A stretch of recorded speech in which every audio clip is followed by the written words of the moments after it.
Hello, I'm Brigantia, Blackbird of Blackbird's Brew. Happy Saturday and welcome to Wicca 202. Today we are going to discuss the time-honored witch tradition of turning one's antagonists into toads. Well, not really. Alas, such a thing is not actually within the realm of possibility, which is a great pity because I am sure we can all think of people who would benefit greatly from being turned into a toad for a period of time. They might just learn a little humility and respect. But fantasies aside, toads and frogs are traditionally associated with witchcraft and those who practice it. Toads are more often found on land, frogs are more often found on water, but both species are amphibious, and they go back and forth between both environments. They are creatures of the in-between, as are witches and wizards. 1 foot in this world, 1 foot in the next world. Liminal spaces are places of power and magic, and a liminal being, who is neither fully in one place or another, is naturally infused with power and possesses a heightened magical nature.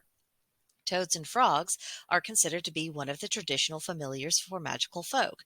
Our magical natures serve a similar function to their own. So let's talk about the correspondences for both toads and frogs. In the case of toads, their energy is receptive. They are associated with the moon and the elements of earth and water. Primarily, their magical powers deal with issues to deal with agriculture, death, enmity, healing, longevity, luck, magic, memory, messages and omens, money, opportunity, prophecy, protection, self-work, skills, strength, success, wealth, and witches. Now, for our frogs, they also have receptive energy. They're also associated with the moon, but they're only associated with the element of water. Their season is spring, and they have linked to magical beings such as elves and fairies. The powers associated with frogs are abundance, beginnings, particularly if we're talking about tadpoles, change, communication, connection, understanding emotions, energy, fertility, emotional healing, life, luck, magic, the mind, sense of hearing, shamanic work, transformation, weather, and of course, witches and witchcraft. Now, toads and frogs don't really have a large number of magical correspondences, but the existing lore about these creatures makes it self-evident that these animals are natural allies for practitioners. The bulk of our work tends to focus on promoting general well-being, healing, protection, exploring spirituality, and weaving together the threads that hold the universe together. These are things that we do have in common with the toads and the frogs. And there's a variety of ways to work with them. One way is to create an environment in the garden that's hospitable for them, but another way is to seek out the animal spirit forms of toads and frogs in an attempt to learn from them on a higher level. Both the toad and the frog animal spirit can teach lessons about transformation. These species undergo a process of metamorphosis. The change from tadpoles to their adult forms is intense and it is radical.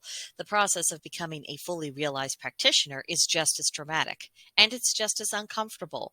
It's an internal process. No one can go through it for us. No one can do the work on our behalf. No one can learn what it is we need to know for ourselves. And it may be a small comfort, but sometimes our difficulties are actually a sign of progress, and they're not a cause for discouragement. It just means that things are proceeding along the path that they must go in order for the change to occur. The link that toads and frogs have with the water element is quite significant. Magically, water symbolizes the blood in our veins and the emotions in our hearts, as well as a psychic channel that we can tap into. Meditating on the frog or the toad animal spirit may help us sensitize our intuitive senses. The animals' lunar connections may make them worth inviting into our moon rituals. Because of their association with the moon, they have a connection to the goddess and to all lunar deities. Frogs are especially known for their singing and for their sensitivity to sound, both in identifying sounds and in locating their source. We can use song and music to enhance our meditations when trying to contact these spirits. It sends out a louder signal and also our intention for the interaction.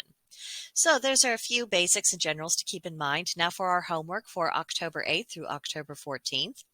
Number 1, do more research about the mundane and magical aspects of toads and frogs. Make notes. 2, meditate in an attempt to make contact. While the toad and frog may not ultimately be your primary spirit animal, they are nevertheless important to your spiritual path, and they're part of your heritage as a practitioner. And 3, try to do something practical and nice for toads and frogs. This may be creating a suitable shelter for them in your garden, or in leaving an offering that is edible to them in places where they are known to congregate. Now, with the cold weather moving in, we may have missed our window for this year. If you have, don't worry about it, but it's just something to put you in the mind of one of the ways we can be of service to our environments and to the kinds of spirits that naturally align with our own is by doing these practical things. Sometimes a very simple action that benefits the physical animal also has spiritual ramifications. So, just some stuff to keep in mind. If you have comments, questions, concerns, please leave those for me in the comment section or come see me on Gilded. There's a link to join the group in the description box. Our server is called Blackbird's Brew. Click the link, it will take you to us, and we can further the conversation there. But that'll do it for this video, and I will see you next time.